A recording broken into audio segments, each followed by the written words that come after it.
Everybody, thank you so much for inviting me. I really wish this was actually in person because then I could look at you.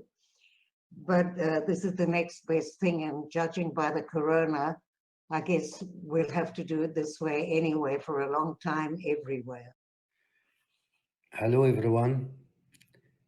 Thank you very much for inviting us for this opportunity to talk to you.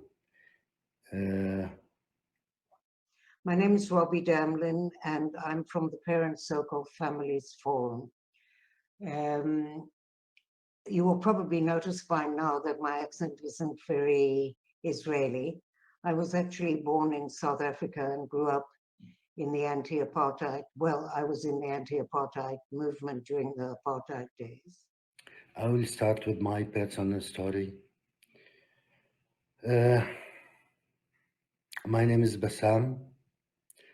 I am a Palestinian. I'm a Muslim, and which is by chance. It's not my decision, but I am very proud to be human beings. And I came to live in Israel in 1967 during the Six-Day War as a volunteer. Came to save Israel. Well, I worked in a chicken house. I suppose that wasn't a great war effort. I really didn't intend to stay here. I wanted to leave South Africa and go and live in America, but life always takes you by surprise, and you meet somebody and you get married. And I had two boys, David and Iran. Iran is the oldest. And we grew up in a very open, liberal environment. Uh, Briefly, it's very difficult to be a Palestinian.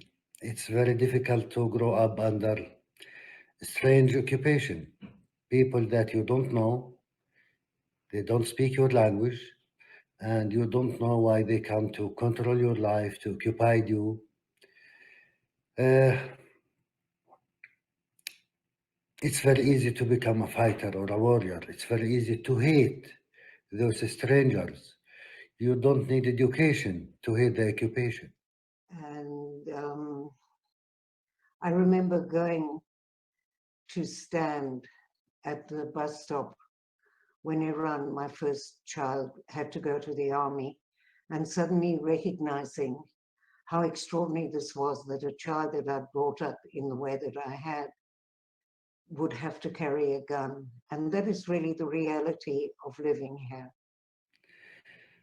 For that, at the age of 13, I start with other four kids, a local military group, we call it, and we start by raising the Palestinian flag, which was a crime in that time, because we noticed that those soldiers become crazy when they see the Palestinian flag, and we just want to make them crazy. This is how we start our struggle.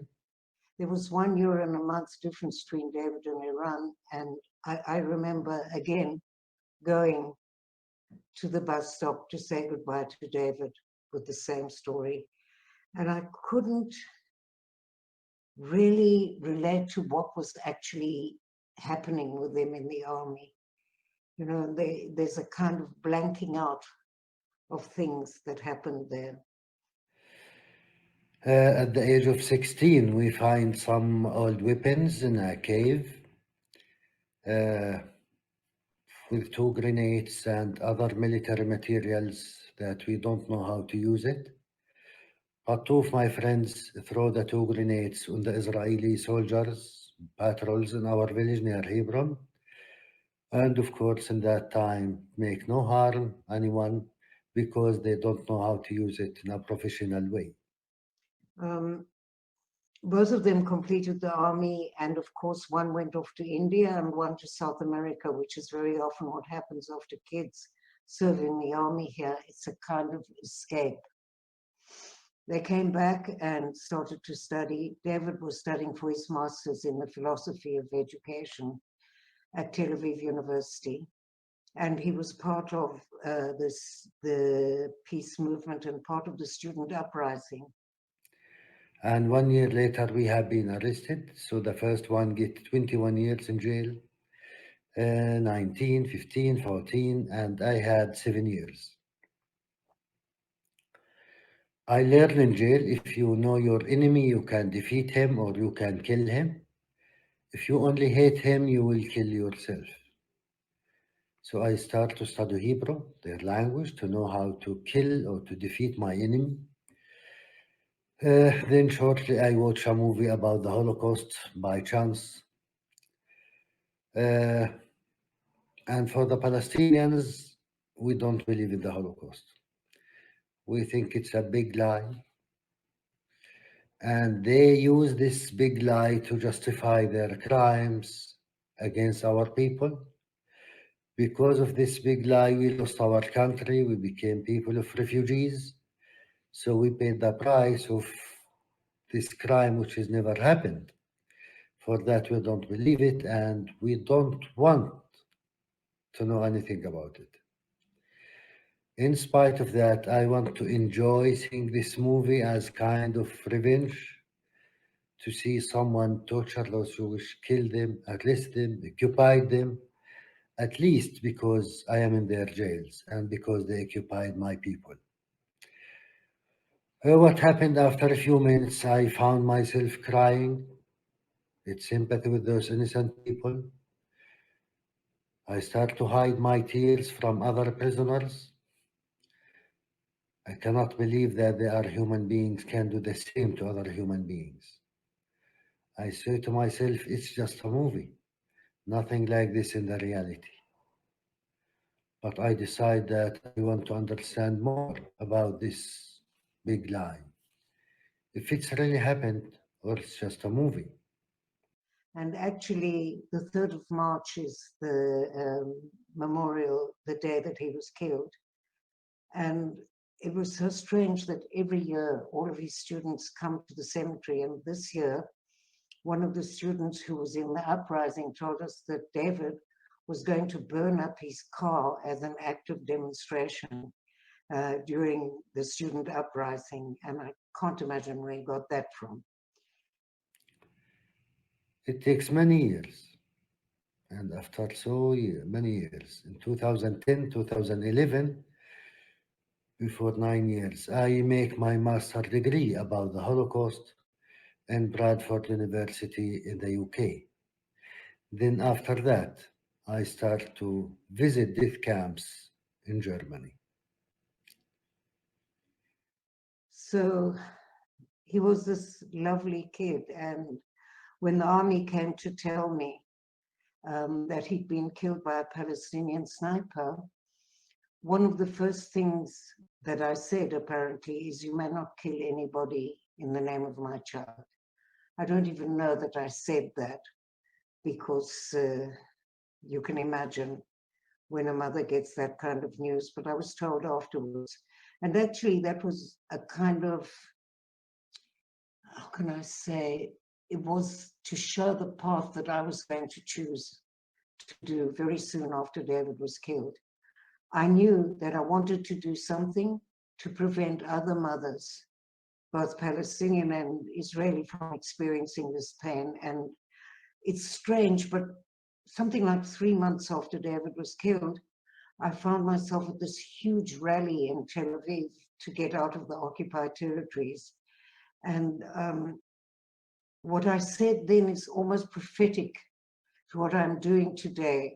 I said very openly to something like 60,000 people that we had to work together, the Palestinians and the Israelis, that neither of us could do this alone, and that we would have to recognize that we share the same pain. I go back to jail. In jail, it's a long 7 years. Briefly, they teach us how to hate them, to be more determined, to continue fighting them because of their brutal behavior. They didn't arrest us and we go through a rehabilitation process. No, their goal is to kill our humanity every moment because for them, we are the bad guys. And for us, of course, they are the bad guys. They are the occupiers.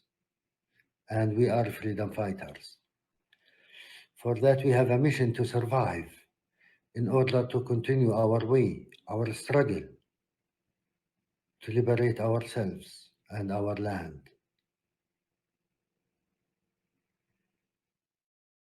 And shortly after that, a religious Jewish man came to see me and invited me to a weekend in East Jerusalem with other bereaved parents. I wasn't very thrilled about going to that because I thought, why do I want to mix with other bereaved parents? I didn't understand then that they were probably the only people that could understand what I was going through, and that I could say what I liked and nobody would judge me, and I wasn't anybody's public property, which actually often happens. In Israel, it's a small country, and when you lose a child in the army, you suddenly become the symbolic bereaved mother. So I went to the weekend. I don't know how he convinced me, this guy, because he's probably even a bigger bulldozer than I am. And I looked into the eyes of the Palestinian bereaved mothers, and I realized immediately that we shared the same pain, and that the tears were the same color, and that we, if we worked together, could be the most incredible force for change. Because the most unlikely people standing on a stage, two so-called enemies, and talking in the same language of non-violence and reconciliation, must mean that we would be an example to everybody else. I get released in 1992 after 7 years, and I still believe in armed struggle as the only way to talk to those people. When I say people, I believe, I think it's the Israeli people, because those are the Israelis that we know. I mean the Israeli soldiers, the Israeli army. Those are the kind of the Israelis that the Palestinians know in the checkpoints, in our villages, in our cities, in our refugee camps. So it's very easy to justify your struggle against militants. 1993, we have Oslo Agreement for the first time between PLO and Israel. Suddenly we have peace. We start to see the Israelis in our cities everywhere. We go everywhere to Israel. And for the normal people, this is peace, freedom of movement. Most of the Israelis and the Palestinians, they support this agreement because they want to live in a normal life, in peace. And this is what happened to me. I am also part of the Palestinian people. It's not a personal problem between my family and Israel. So I support this agreement, and I start to believe that that's it. Finally, we have peace. We start to think even the collective level in a normal way to prepare ourselves that we can live together. And this is the reality. In fact, I get married and I start to have kids. And suddenly I have 6 kids. And those kids become my Palestine, my homeland, my world. And I want to do everything possible to protect, which is unfortunately, it's impossible mission. If you live in Palestine and Israel, it's not the same level, but still, you have no safe place for yourself. And sometimes if you survive, it's just by chance, which is not a normal life. And I started to travel all over the world, and I thought it was terribly important because I could speak English. And actually, the Americans always think that I'm British, and the British are horrified by my accent. But nevertheless, I could say and I could understand, and I really believed what I was saying. And so it was effective. But there was no testing to see who I really am. And one night I was sitting at my computer working, and there was a knock on my door. And I opened the door, and there were 3 soldiers standing there. And you know, when there are 3 soldiers, it can only mean one thing. So I slammed the door in their face. And they kept knocking and knocking and knocking. And eventually I opened the door, and they said, "We've come to tell you that we caught the man who killed David." So many people might have thought that there would be a sense of revenge, and I would be very happy and dance around in my lounge so that they finally caught this man. But it was the exact opposite, because that for me was the beginning to see if I really meant what I said. Am I honest about going around the world and talking about nonviolence and peace and reconciliation and reading bad poetry? Is that really, do I mean what I'm saying? This was a really, really difficult time for me because I didn't feel I could do this work in integrity if I wasn't willing to walk the talk. I discovered in 1994 that more than 100 years we are trying to kill each other, to defeat each other, and we did everything possible. In spite, Israel with the states, United States of America with the rest of the world against the Palestinians, but we forget to die. We still here with more blood, more pain, more victims, and through negotiation, we understand that maybe we can get some kind of agreement. Then I start to ask myself why I spent 7 years in jail, the Israeli occupation jails, as long as our leaders can sit down and achieve such agreement. Why they didn't make it 20 years, 30 years ago, 40 years ago? They will save thousands of lives from both sides. I didn't sleep for something like 3 months. And then eventually I woke up one morning and within 10 minutes I'd written a letter to the family of the sniper. His name is Thaya. And in it, I told them that I was part of the Parent Circle Families Forum and that we're a group of 600 and some Palestinian and Israeli families who've all lost an immediate family member to the conflict, and that we believe that there has to be a framework for a reconciliation process as an integral part of any political peace agreement. Otherwise, at best, all we can have is some sort of ceasefire until the next time. So all the work that we are doing on the ground is really geared to this change, for people to recognize the humanity in the other and for people to recognize and listen with empathy, even if they don't agree. In the letter, I also told them who David was and that he was studying and that he was part of the peace movement. And then I said we should meet. We owed that to our children and grandchildren. 2 Palestinians from our group delivered the letter. And of course, you can imagine that the family were pretty shocked to get this letter. But they said if everybody would sign on this, then there would maybe be peace. Me, I'm not the most patient character in the Middle East. So of course, I'm at my letterbox 2 days later, waiting to see if there's going to be some reaction. I didn't know then what I know today, that there's no such thing as instant reconciliation. It may never happen, and it can take years. And so I learned a different kind of patience and a different kind of talk for peace. It's a rhetoric that was very different from who I was before. Then I start to be active in my society in the Palestinian side, that we need to change our way to achieve our goal. It's the same goal.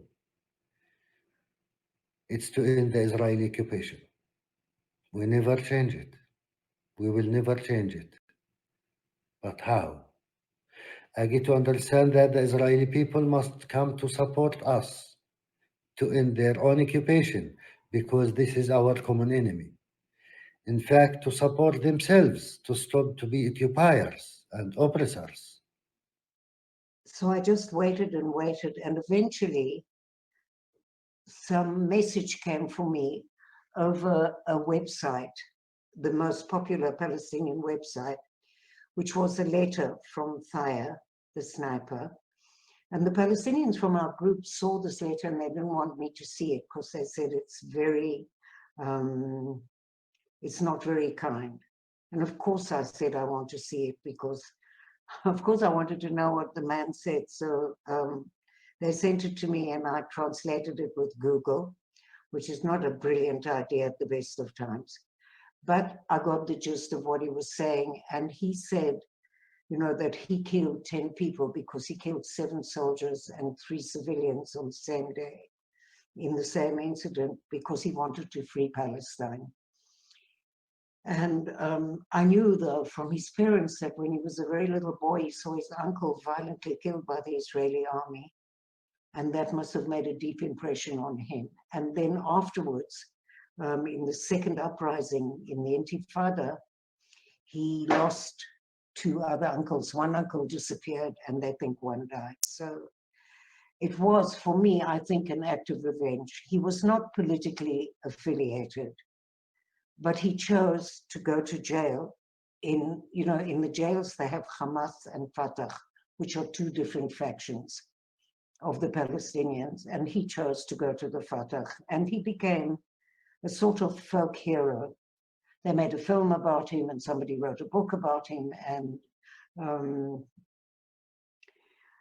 I don't know, what actually happened was when I got that letter, and when he said I was crazy and I should stay away from his family, and the reason that he killed these people was to free Palestine, it became clear to me that I'd given up being a victim because I'd made that advance, and now my life was no longer contingent on what Thaya decides to do.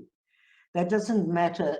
It doesn't mean that I don't want to complete this meeting, because I think meetings between perpetrators and survivors are very, very good tools towards completion for both parties.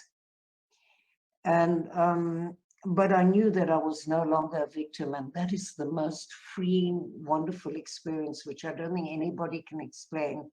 It's almost like, you know, you have childbirth and you can't explain what that is. In 2002, I hear in the Israeli media about something called refuseniks, which is ex-Israeli soldiers and officers who refuse to serve in the occupied territories or in Palestine because they want to live in a moral place, because they don't want to be part of this illegal and immoral occupation. I wish to meet those people to understand why they refuse to continue occupying us. And in 2005, we had the first meeting between 4 Palestinians, ex-prisoners, I was one of them, with 7 ex-Israeli officers and soldiers. It was the most difficult meeting for each one of us. We hate each other, we don't trust each other, and we did our best to kill each other physically from both sides. This meeting took place near Bethlehem for at least 4 hours. And it's continued for 1 year to discover that we are the same. We want to kill each other because we want peace and security for ourselves, our families, and our people. Of course, each one from his point of view. After 1 year, we became 300 members, all of them ex-prisoners and ex-soldiers, ex-enemies. So we decide to lay down our weapons and we create a movement, we call it Combatants for Peace, and we start to work together. Our slogan was what Nelson Mandela says: if you want to make peace with your enemy, you need to work with your enemy. Then he became your partner. It's not only to talk to your enemy, to work together against your common enemy, which is the occupation and the hatred and the violence. And this is what happened. We start to work together. And so it freed something in me to continue. And 2 filmmakers came to talk to me, and they invited me to go to South Africa to make a film. to look at the Truth and Reconciliation Commission and to decide if we could learn some lessons for Israel and Palestine. And for me personally, it was also a journey to see if I understood the meaning of forgiving. I had asked so many people what they thought about forgiving and didn't really get a very appropriate answer. And I met this woman who actually lost her daughter. She was white, and her daughter was killed by APRA, which was the black military wing. And she'd gone to the Truth and Reconciliation Commission, and she said to the people who killed her daughter, I forgive you. And I wanted to know what she meant. And we went to meet, and we made this film, and it's in the film. It's called One Day After Peace. And I said, June, tell me, what do you mean when you say you forgive? And she said, for me, forgiving is giving up your just right to revenge. And that was a very, very deep and meaningful sentence for me. And I learned a lot from her. She became my immediate sister, which happens, by the way, with all bereaved mothers. They immediately have a connection to each other without having to make any effort because we understand. 2 years later, in the 16th of January 2007, an Israeli border police teenager shoot and kill my 10 years old daughter, Abir. The smell of the flower. 10 years old, my third child, in front of her school, 9:30 in the morning, from a distance of 15 to 20 meters, in her head, from the back. She was with her sister Arin and two other girls in front of her school. She fell down, and 2 days later, she passed away in Hadassah Hospital in Jerusalem. It's the most difficult thing that could happen to anyone on earth. Especially Abir was 10 years old. She don't know anything about the conflict. She don't know anything about the Palestinians and the Israelis. She paid the highest price because she was in the wrong place, the wrong time, and because she was a Palestinian, unfortunately. The most difficult thing is to recognize that there is no revenge, which is very easy. It means to kill the rest of the Jewish on earth. You will never ever meet Abir again. And the problem, it's nothing to do with your pain. It's 24 hours, forever, whatever happened. You need to know how to live with this pain, how to manage this pain.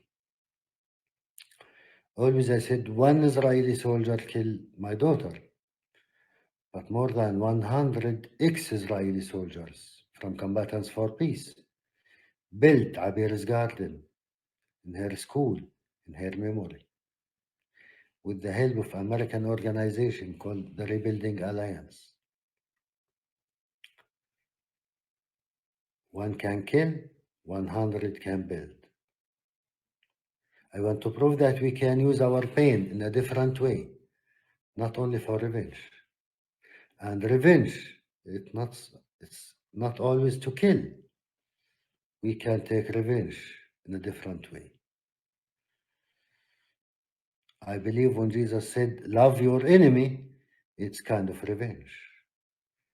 Because when you love your enemy, he cannot harm you. You will eliminate him with your morals, with your humanity. So I came back to Israel and I decided it's now time to meet Thaya. And I went after a very difficult weekend of fighting with myself about, how am I going to do this? Everything's in the way, but really who was in the way was me. And I got permission from the Minister of Justice in those days, who was Sipi Livni. And we were waiting for the police to give permission. And I got permission from Bassam, who either you will see his video before or after me, and you then will understand why, for him to be the go-between. I don't usually use the word mediator because I have a feeling that with mediator, there's something that ends with a compromise.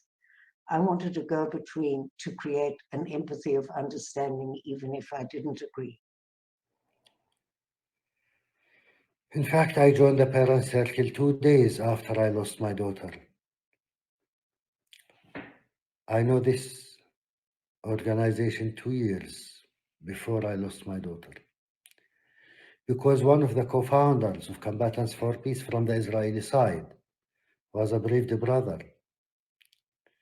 He lost his sister, 14 years old, Smadar al-Hanan, to a Palestinian suicide bombers on the 4th of September 1997.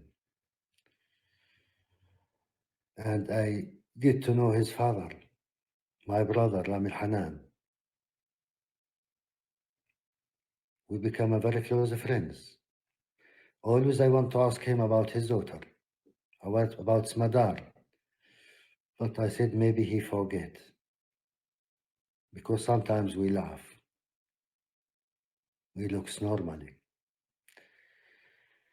Then after what happened to Abir, I understand that he never forget, he will never forget. We just try to escape from our pain to our pain. There's no other way. So all this, I go to the Minister of Justice and she says yes, and we can have, Bassam can be the go-between, and then we're waiting for the police, and then there were elections, and you know, Israel, you may have noticed lately, does seem to have rather a lot of elections. We may be going into our 4th election, who knows? And so actually we got a Minister of Justice after that who really was not inclined to allow me into the jail, and that's where the story stands. But I think me talking to you is all very well, but what is much more important is that you would understand that the message that we give, how it's translated into the work that we're doing on the ground. And I hope that we will have questions and a discussion to see how this could work and how it can be adapted to so many other conflicts all over the world. Thank you. I know Robi, my dear Robi. She was a little bit famous in the Palestinian media. So I know the parent circle, their message. But in my worst dream, I don't want to join this amazing group. We are more than 620 families, Israelis and Palestinians. We get to understand that we have the moral authority to raise up our voice and to say no more blood. We don't want to see more blood. We paid the highest price and nothing worth to sacrifice the blood of our kids for. Jerusalem, we love Jerusalem. It's a holy place for the Christians, in spite they keep silent right now. It's a holy place for the Jewish people. It's the paradise for the Muslims. Any Muslim around the world believe and wish to die in Jerusalem without any connection to the Israelis or the Jewish or the occupation. Because we believe the paradise will be there in Jerusalem. We call it the capital of the sky, the key of the sky, the widest city on earth. So we love it. And I believe millions of people ready to die just for the name of Jerusalem. Instead of to enjoy this love to Jerusalem together, we kill each other for Jerusalem. But we meet each other under the ground. And I'm not sure if Jerusalem know who we are. We need to decide who's more important, our lives or the holy stones of Jerusalem or other holy places. In the parent circle, we want to prove that we are partners. We can be partners only. We don't need to love each other. So we prove because of the blood of our kids that we can be partners, we can be friends, we can be brothers, and we can be family because we are the same. I wish you peace and justice, and thank you very much.